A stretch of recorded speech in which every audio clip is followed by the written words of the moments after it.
And welcome back to civil Gyan. तो आज की इम्पोर्टेंट वीडियो इस पर रहने वाली है कि आपने जो आज यूपीएससी जी एग्ज़ाम दिया था, तो मैंने सोचा उसका एनालिसिस, उसका जो एक मोटा मोटा रफली एस्टीमेट करा दिया जाए कि कौन सा क्वेश्चन सही है कौन सा गलत है। क्योंकि समय कम है, आपके पास भी ज़्यादा लंबी वीडियो नहीं होने वाली, 10 से 15 मिनट में आपका सारा 120 क्वेश्चन हम करा देंगे। बस आपको ये बताएंगे इसका आंसर ये होगा, और उसकी फुल सोल्यूशन अगर आपको कोई डाउट लगता है तो हमारे टेलीग्राम चैनल ज्वाइन कर लीजिएगा। वहाँ पे आपको पूरा जो है सारा उसका डेटा मिल जाएगा कि हाँ, ये अगर आंसर सही है तो क्यों सही है। तो आप हमारे टेलीग्राम चैनल सिविल ज्ञान लिमिटेड पे ज्वाइन कर लीजिएगा।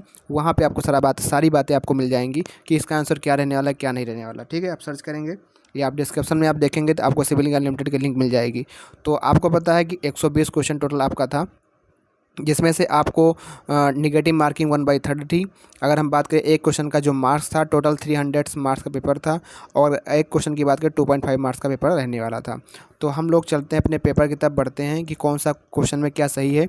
उसका सॉल्यूशन जो है मैंने बनाया है खुद से, कुछ कहीं से ग्रहण किया है, मतलब एक्सेप्ट किया है, कहीं किसी बुक से, और कुछ वीडियोज़ के माध्यम से, कुछ गूगल से। तो सारा डेटा जो है एक ऑथेंटिक है, ऐसा कोई है नहीं कि ऐसे ही उठा के सॉल्यूशन दे दिया जा रहा है आपको। तो आपको यूपीएससी के सॉल्यूशन आने से पहले, उसका आंसर की आने से पहले, तो एक मोटा मोटा आपका आइडिया लग जाए कि हाँ, हमारा आंसर कौन सही है कौन सा गलत है। तो हम लोग चलते हैं अपने क्वेश्चन की तरफ बढ़ते हैं। ठीक है, चलो।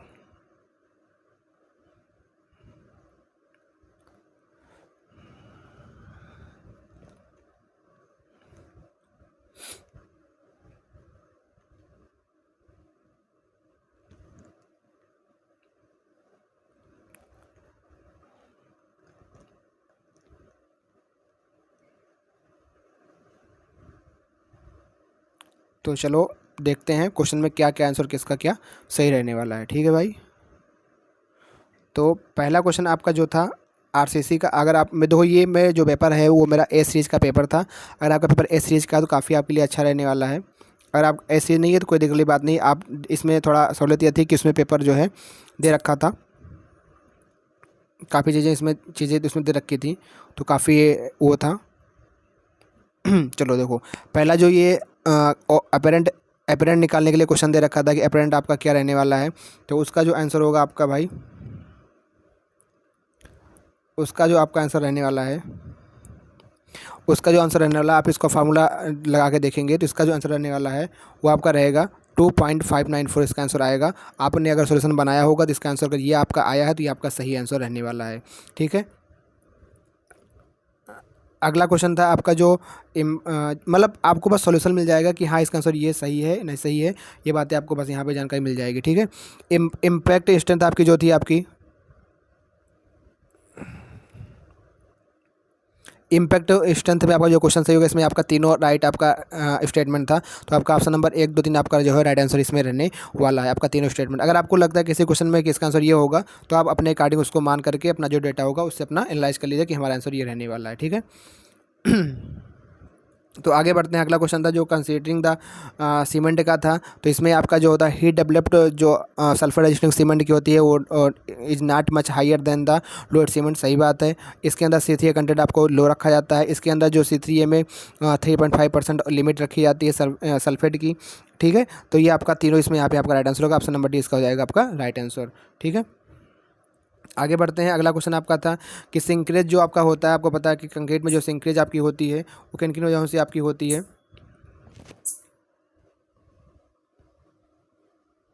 तो सिंकेज ऑफ कंक्रीट की अगर बात करें तो यहाँ पे आपका कार्बोनेशन नहीं होगा इसका आंसर। ठीक है। बाई लॉस ऑफ वाटर जैसे आपका इवोरेशन और हाइड्रेशन होगा। तो ऑप्शन नंबर 2 एंड 3 आपका होगा इसका राइट आंसर रहने वाला है। अगला क्वेश्चन था साउंडनेस वाला, कि साउंडनेस आप अगर सीमेंट की निकालनी है तो आप क्या निकालते हो, इसमें आपके क्वांटिटी ऑफ फ्री लाइम की बात करते हो साउंडनेस के अंदर, तो बी एस का हो जाएगा आपका राइट आंसर रहने वाला है। ठीक है। आंसर पता कर लो जल्दी से कि आंसर क्या रहने वाला है।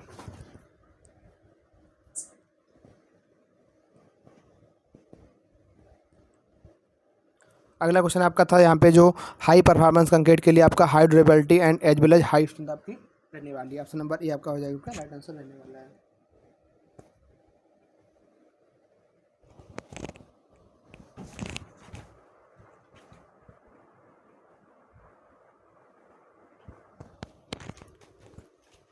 तो अगला क्वेश्चन नंबर 7 आपका जो रहने वाला है यहाँ पे, तो आपका प्रोसेस आप removing the excess water from freshly place concrete से आपका क्या हो जाएगा। तो इसका आंसर जो होगा आपका ब्लीडिंग जो होगा इसका आपका राइट आंसर रहने वाला है। नेक्स्ट क्वेश्चन आपका था कि जो है process of keeping the concrete moist eight appropriate temperature. तो अगर बात करें तो आपका क्या हो जाएगा, इसका हो जाएगा आपका क्वेरिंग इसका क्या हो जाएगा आपका राइट आंसर रहने वाला है।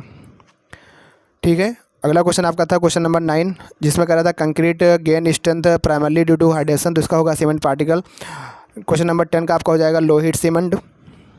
क्वेश्चन नंबर 11 जो था इसमें आपको पता है होना चाहिए कि मिनिमम रिकमेंडेड वैल्यू जो FeFe 415 के लिए कितना होता है, 0.12% होता है, और 250 के लिए आपका 0.15% होता है। तो इसका भी होगा राइट आंसर रहने वाला है। अगला क्वेश्चन था आपका कि जो क्वेश्चन नंबर 12 था कि यहाँ पे L/D रेशियो 7 होता है कैंटिलीवर के लिए, आपको पता है 7-20-26 होता है, कैंटिलीवर में 7 ही होता है। एक्सप्रेशन जो होता है मोमेंट का सिर्फ उसका अलग अलग होता है। एंकरेज वैल्यू जो होती है आपको पता है हम लोग अंदर तक लेके जाते हैं LD तक, तो 0.875। तो आपका ये होगा, इसमें आपका ABC आपका तीनों आपका राइट आंसर रहने वाला है। ठीक है, अगला क्वेश्चन आपका था क्वेश्चन नंबर 13। क्वेश्चन नंबर 13 आपका जो रहने वाला था यहाँ पे, अगर हम बात करें तो डेप्थ ऑफ RCC बीम के बारे में अगर बात करते हैं यहाँ पे,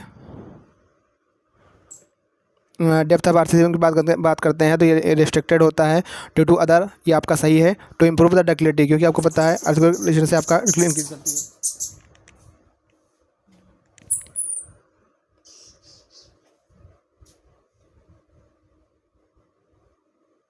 इंक्रीज करता है आपका।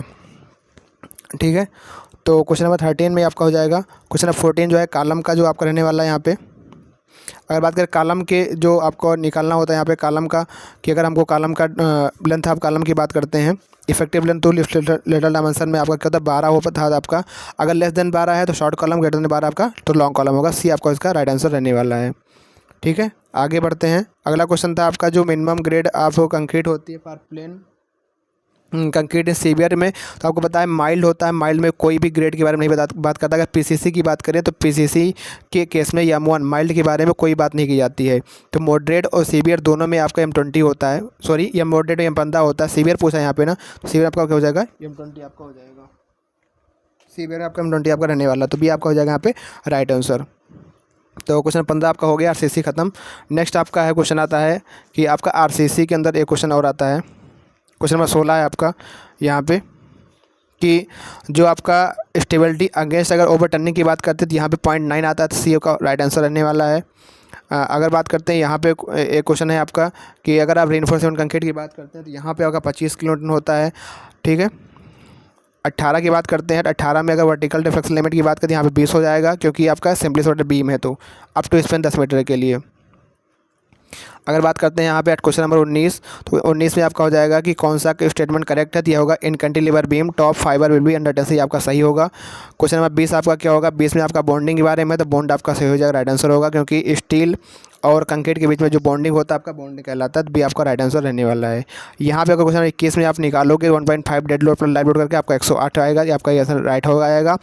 अगर यहाँ पे कह रहा है लिमिट स्टेप डिजाइन, तो आपको कोलैप्स भी होता है, आपका सर्विसिबिलिटी भी होता है। अगर सर्विसिबिलिटी आप चेक करोगे तो आपका कितना आ जाएगा 48, 24, 8, 4, 12, 72 लगभग। मतलब इसमें दो ऑप्शन, मतलब लिमिट स्टेट आप कोलैप्स अगर करोगे तो आपका आंसर अलग आएगा, लिमिट स्टेट आप सर्विसिबिलिटी मान के चलोगे तो अलग आंसर आएगा। तो अगर आपका दोनों हो सकता है, क्योंकि यहाँ पे कोई एक नहीं कह रखा है, तो इसमें कन्फ्यूजन हो सकता है लोगों में क्वेश्चन में, तो इसको आप समझ लीजिएगा अपने आप से। ये क्वेश्चन नंबर 22 का जो आंसर होगा वो आपका हो जाएगा भाई हॉट रिवेट, इसका आंसर होने वाला है D आपका होगा यहाँ पे राइट आंसर। ठीक है, क्वेश्चन नंबर 23 की बात करें तो यहाँ पे जो आपका जो सेक्शन होगा वो आपका प्लेट गार्डर होगा, C आपका राइट आंसर रहने वाला है। अगर बात करें 24 की, तो यहाँ पे आपका डबल कवर बट जॉइंट, इसका राइट आंसर होगा।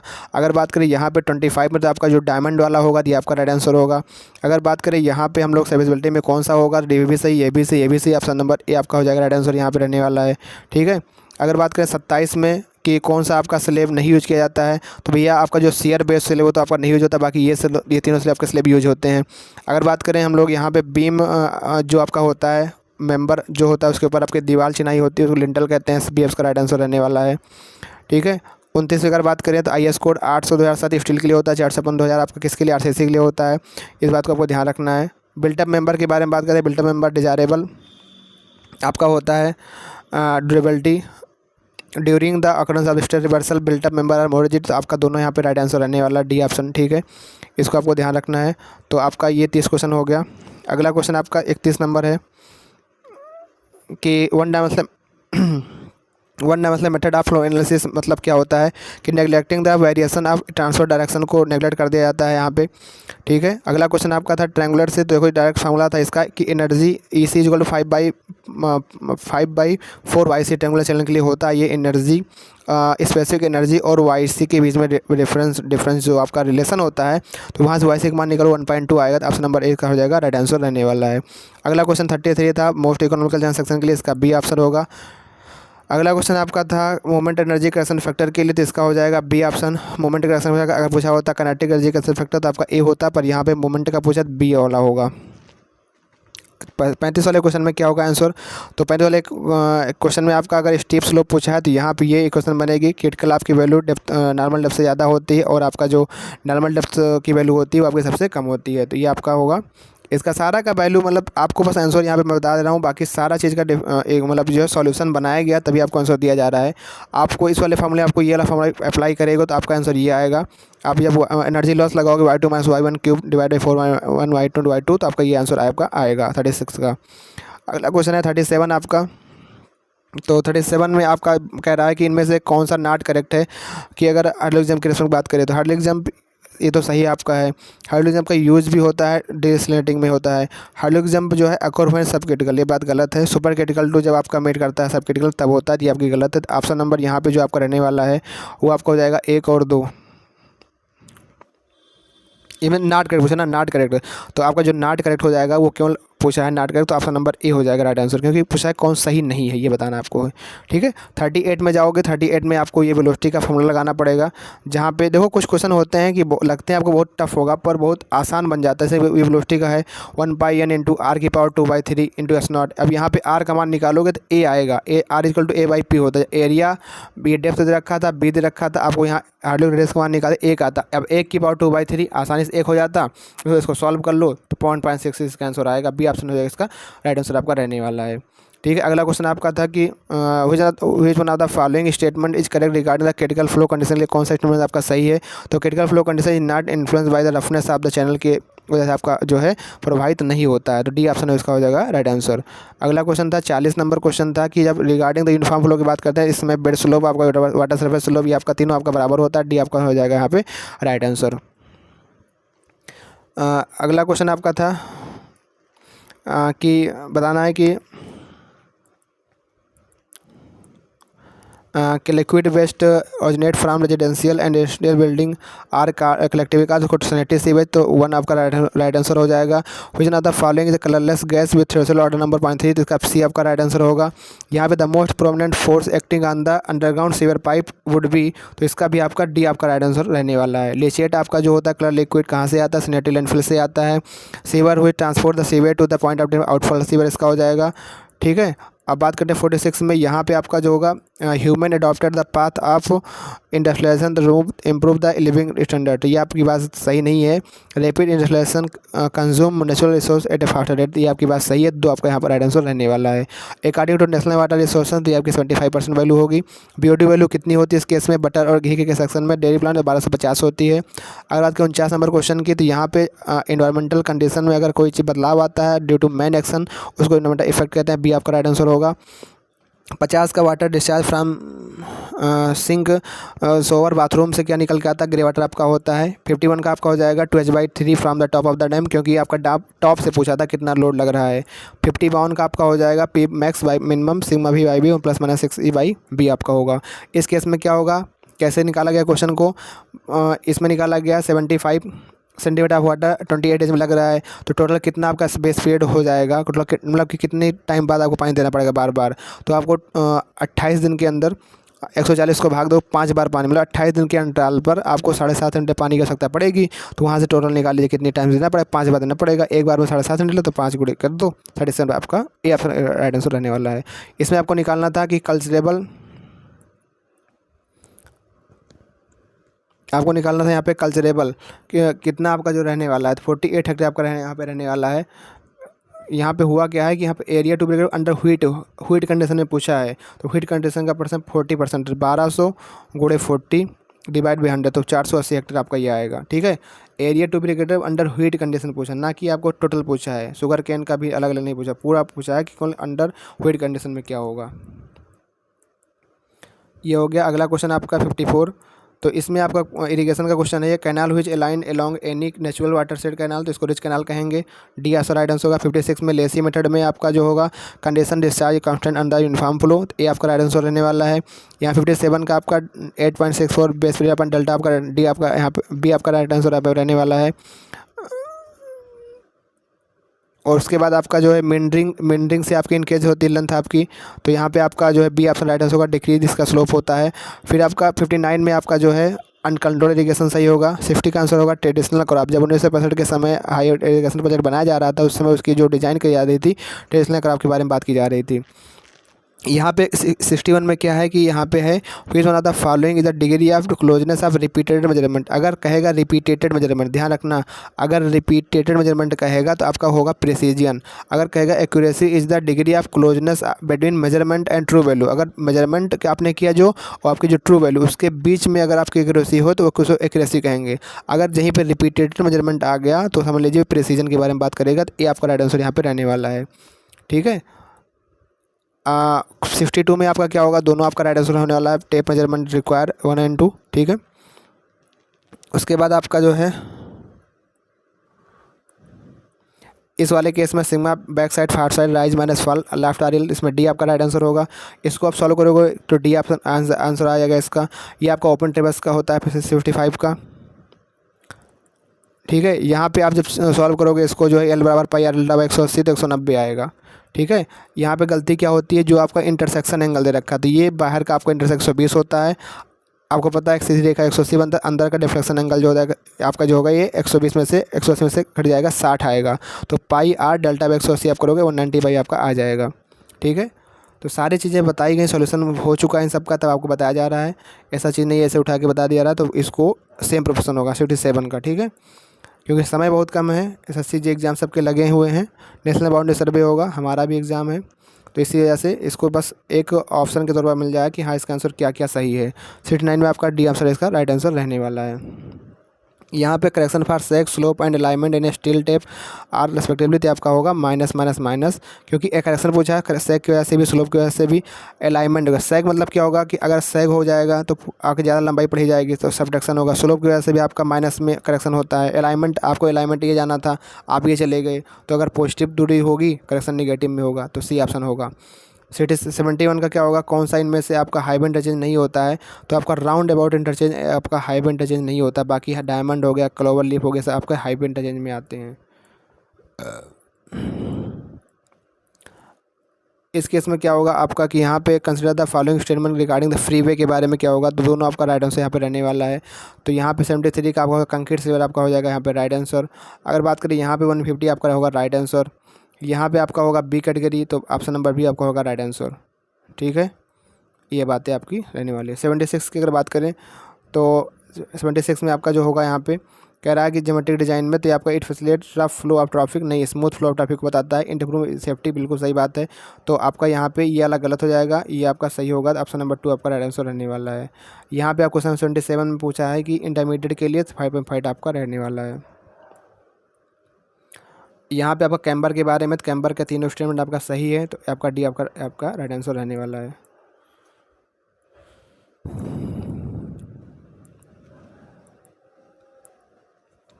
हाईवे में आते हैं। हाईवे में पहला क्वेश्चन है आपका, इसमें आपका जब 75% के लिए आप करोगे तो आपका ये आएगा कितना, ये आपका आता है E=v²/225 है, तो बी आपका हो जाएगा राइट आंसर रहने वाला है। ठीक है।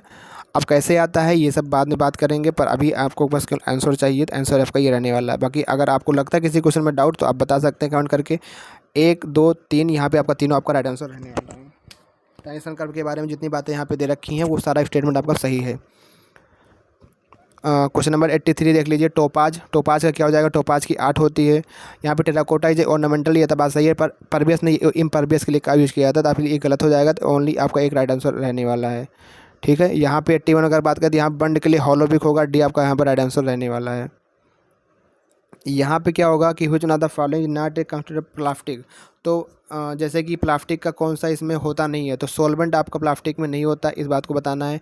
रेजिन, लुब्रिकेंट आपका पिगमेंट, ये आपका रहने वाला है। इसका आंसर आपका हो जाएगा अल्टीमेट टेंसाइल 600 से 800 होगा। ठीक है, ये वैल्यू आपकी होती है 600 से 800 के बीच में आपका राइट रहने वाला है इसका।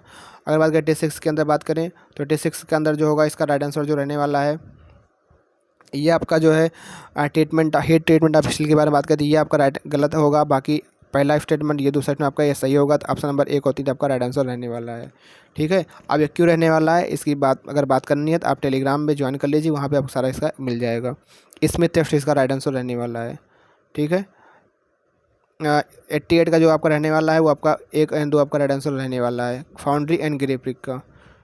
89 में आपका क्या रहने वाला है, डी आपका राइट आंसर रहने वाला है। 90 आपका क्या रहने वाला है, 90 का आपका फाइबर रहने वाला है। फाइबर क्या करता है, डिक्रीज करता है वर्केबिलिटी ऑफ मिक्स को, इंक्रीज नहीं करता। तो ये आपका हो जाएगा 90 का सी ऑप्शन।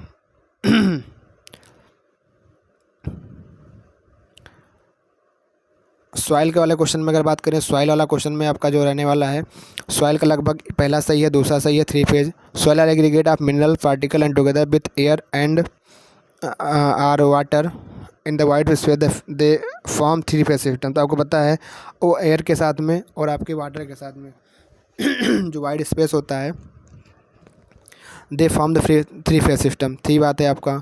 ठीक है, बोथ 1 और 2। कॉन्सेप्ट ऑफ फ्लो नेट आपका जो होता है वो आपका लेप्लास इक्वेशन पे फॉलो करता है। तो डी आपका राइट आंसर रहने वाला है। 93 में आप ये फॉर्मूला जब आप अप्लाई करोगे तो आपको सी ऑप्शन देखने को मिलेगा।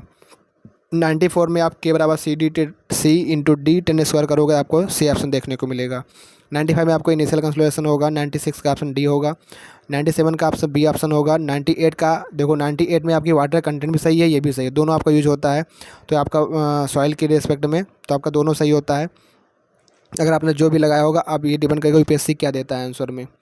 99 में आपका दो होगा। 99 का ऑप्शन जो होगा पूछा है नॉट करेक्ट, तो नॉट करेक्ट, ये आपका नॉट करेक्ट है डी वाला। ये भी बात सही है, ये भी बात सही है, ये भी बात सही है। यहाँ पे जो पोरस मीडियम होता है वो भी आपका इनकम्प्रेसिबल होता है। जो भी सीपेज थ्रो का एजम्पशन होता है उसमें ये इनकम्प्रेसिबल होता है। तो डी आपका हो जाएगा गलत, मतलब कि सही होगा। ठीक है, नॉट करेक्ट पूछा है ना। 100 की में क्या होगा, यहाँ भी वही सेम का कंसेप्ट है, 1 डायमेंशनल कंसोलेशन का कंसेप्ट है। तो यहाँ पे आपका जो होगा, ये जो सॉइल है कंप्लीट सेचुरेटेड होनी चाहिए, बात सही है। सॉइल होमोजेनियस भी बात सही है। सॉइल ग्रेन कंप्रेसिबल नहीं है, soil grain and water both incompressible. ठीक है, डार्सी लॉ इज वैलिड, ये सारी बात होनी चाहिए। तो 1 और 2 आपका राइट आंसर यहाँ पे रहने वाला है। 1 और 2 आपका सही होगा, बाकी आपका जो थर्ड वाला ही आपका गलत है। तो यहाँ पूछा कौन कौन सा जंक्शन सही है, बस वही बता देना है। 101 में आपका क्या होगा, लॉन्ग एंड शॉर्ट वाल होगा। 102 में आपका क्या होगा, बैलेंस डेप्थ होगा। 103 का आपका होगा D option, office rent and utilities. 104 का आपका होगा प्राइमरी एस्टीमेट। 105 का होगा to determine the rough estimate of project, मतलब जो rate of analysis civil engineer project के लिए आपका to determine the rough estimate of project के लिए होगा। 106 का आपका होगा to property valuation in civil engineering necessary determine the market value of property. Which of the following external observations, मतलब कि पुअर ओरिजिनल लोकेशन। ये आपका होगा what is the contract in the contract of civil engineering project, legal arrangement between the project, आपका सही होगा 108। 109 में आपका क्या होगा, तीनों आपका सही होगा। Local labour charge, transportation material, सभी के बारे में बात की जाती है। यहाँ तीनों आपकी बात सही रहने वाली है। यहाँ पे material identical elastic property in all direction, तो एक्सोट्रोपिक सही आपका है। एक्सोट्रोपिक 112 में आपका जब सॉल्व करोगे तो PL/A लगा कर 0.5 आपका आंसर आएगा। 113 आपका लीनियर वेरिंग डिस्ट्रीब्यूट सही है। 114 में आपका क्या होगा कि आपका जो होगा 114 में आपका ये देखो, क्योंकि जो भी प्रिंसिपल प्लेन होता है, प्रिंसिपल जो प्लेन होता है वो प्रिंसिपल प्लेन पे केवल प्रिंसिपल लिफ्ट आ सकता है, वहाँ पर सिर्फ 0 होता है। तो ये आपका बिल्कुल सही बात है, ये भी आपका बिल्कुल सही बात है कि जो सिर्फ होता है वो मछली परपेंडिकुलर होता है। मैक्सिमम सिर्फ जो होता है इक्वल टू हाफ द सम नहीं होता, हाफ द डिफरेंस ऑफ होता है दोनों का, सिग्मा सिग्मा को डिफरेंस होता है, मैक्सिमम सिर्फ आपकी रहने वाली तैयार करता है। एक और आपका राइट आंसर रहने वाला है। ठीक है, 114। बाकी एक में क्या होगा, इसका पेज थोड़ा उल्टा है तो ऐसे ही समझ लीजिएगा। रिवर्सल ऑफ डायरेक्ट स्ट्रेस आपका होता है, फटीग हो जाता है। इस केस में आप ये वाला फार्मूला लगाओगे तो यहाँ पे 0 स्ट्रेन आएगी। और which the following theory of failure is the appropriate brittle material के लिए, तो आपकी मैक्सिमम प्रिंसिपल स्ट्रेस थ्योरी होती है, इस बात को ध्यान रखना। और आपका जो होता है in the theory of simple bending equation, तो यंग मॉडुलस इज डिफरेंट, गलत बात है, यंग मॉडुलस डिफरेंट नहीं होता, सेम होता है मॉडुलस। 119 में आप जब लगाओगे फार्मूला तो इसमें आंसर नहीं मिल रहा है 119 का। ठीक है, इसको आप देख लीजिएगा। 120 कैंसिल होगा -60। तो मैंने पूरे पेपर का लगभग सॉल्यूशन बता दिया है कि क्या आपका रहने वाला है, कैसे आपका होगा।